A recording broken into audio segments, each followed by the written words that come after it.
네, 오늘은 시편 120편 말씀입니다.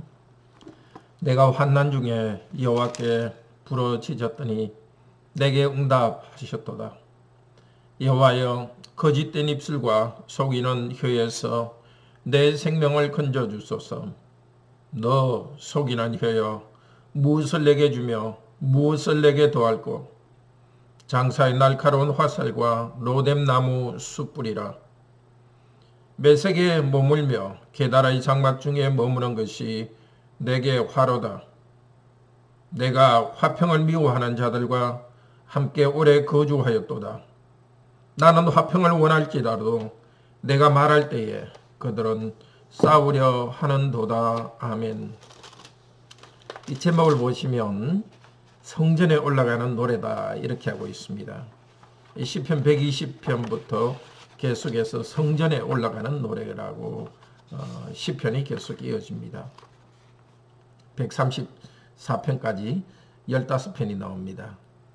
이 성도들이, 구약 성도들이 1년에 3번은 언제죠? 6월절, 오순절, 초막절에는 예루살렘 성전에 올라가서 예배했습니다. 성전에 올라가면서 예배하는 내용입니다. 1절에서 4절은 부르짖음과 하나님의 부르짖음과 응답에 대해서 나옵니다. 1, 2절에서 내가 환난 가운데 부르짖었더니 내게 응답하셨도다. 하나님께서 그 어려운 가운데 응답했는데 부르짖었습니다. 부르짖었는데 하나님께서 응답했습니다. 응답했는데 다시 한번 또 부르짖었습니다. 응답받았지만 또 다른 문제를 가지고 올라갑니다. 그 문제는 속이는 혀여. 속이면서 다른 사람에게 해를 주는 자들입니다. 하나님께서 그들에게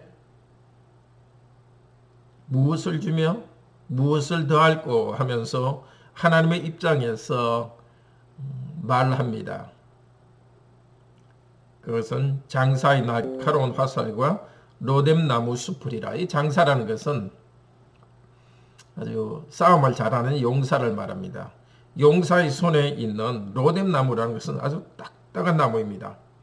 그 나무에다가 불을 붙여서 쏘기 때문에 불화살입니다. 하나님께서는 이걸 갚아주는 것이거든요. 그러니까 먼저 그 악한 자가 이 성도에 대해서 불화살을 쏘아대었습니다. 여기 불화살은 말로서 마음에 깊은 상처를 준 겁니다. 주위 사람들에게 나쁜 소문을 내어서 상처를 준 것입니다. 하나님께서 되갚아 주십니다. 말로 상처가 날 때 어떻게 해야 되겠습니까? 같이 맞붙어 싸워야 되겠습니까? 그렇게 하지 않도록 이 시편의 말씀을 주셨습니다. 그럴 때 우리는 기도하면서 하나님께서 보응하실 것을 확신하며 사람들에게는 입을 다뭅시다. 또 그런 어려움이 있는 성도들 내일 또 예배로 나오면서 하나님께서 갚아주실 것을 생각하면서 오히려 침묵하면서 나오기를 바랍니다. 5절에서 7절은 이 세상 가운데 정말 서로에 대해서 공격하는 세상 가운데 성도는 평화를 강구합니다. 메색에 머물며 게달의 장막 중에 머무는 것이 내게 화로다. 이 메색과 게달은 우선 메색은 야베스의 자손으로서 소아시아 북부, 그러니까 이스라엘에서 왼쪽으로 쭉 가면은 터키고 그쪽에 북부, 터키 북부에 있는 그 메색입니다.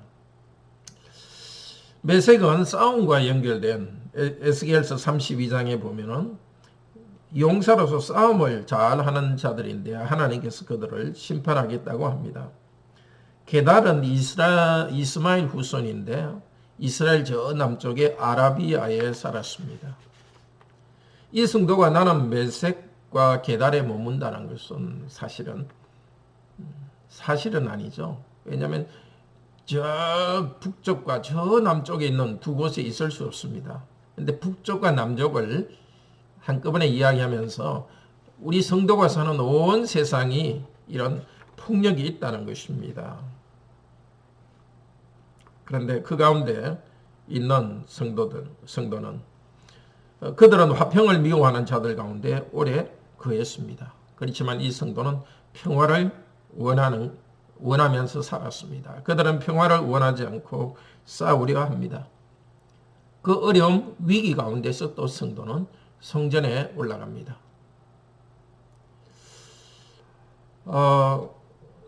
어떻게 보면 앞쪽에서는 개인적인 어려움을 개인적으로 공격하는 것을 이야기하고 뒤쪽 부분에서는 이 세상 전체가 자기 이익을 위해서 사람을 공격하고 있습니다. 그 가운데 하나님의 화평을 구하면서 하나님께서 평화를 달라고 이야기하면서 기도하면서 성전에 갑니다. 이런 세상에 예수님께서 오셨습니다. 화평을 원했지만은 이스라엘 종교 지도자들은 예수님을 십자가에 못 박고 폭력을 썼습니다. 은으로 폭력을 썼습니다. 그러나 주님께서는 침묵하시며 하나님의 뜻에 따라서 십자가에서 죽으시고 부활하셨습니다. 그 악한 자들의 죄도 짊어지고 우리의 죄도 짊어지셨습니다. 그리고 평화의 공동체를 만들었습니다. 지금도 우리는 그런 악한 사회 가운데 살고 있습니다. 그리고 심지어 구원받은 성도들도 사실은 또 가족들도 종종 서로에게 상처 주는 말을 합니다. 어떻게 해야 되겠습니까? 우리 힘으로 할 수 없으니 하나님의 은혜를 간구하며 예배로 나옵시다. 그리고 우리에게 정말 악한 일을 해서 계속해서 고통을 주는 자들은 하나님께서 심판하실 것이니 하나님의 심판에 맡겨드리고 마음의 평화를 얻읍시다. 오히려 아버지 저들의 죄를 용서하소서 자기들이 하는 것을 알지 못합니다 하면서 십자가에서 기도하셨던 예수님처럼 우리에게 고통을 준 사람들도 회개하기를 기도합시다. 특별히 가까운 사람들, 가족이나 성도들에게 상처를 받았다면 주님께서 자비를 베푸셔서 그들이 자신의 잘못을 깨닫고 주님께 나오도록 또 우리가 나쁜 말로서 맞대응하지 않고 인내할 수 있도록 기도합시다. 함께 기도합시다. 주님, 말로 상처를 주고 자기 이익을 위해서 공격하는 이런 세상 가운데 우리는 살고 있고 주님께서 이곳에 오셨습니다. 그 가운데서 새로운 평화의 공동체를 만드셨습니다. 평화의 공동체를 교회를 만드셨고 우리는 평화의 사람으로 살아가게 하셨습니다.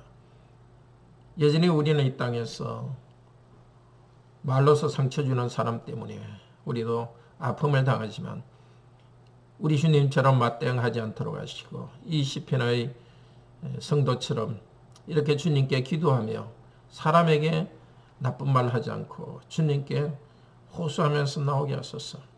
우주 예수님 오실 때까지 평화가 없사오니 그날까지 저희가 인내하며 나아갈 수 있도록 하소서.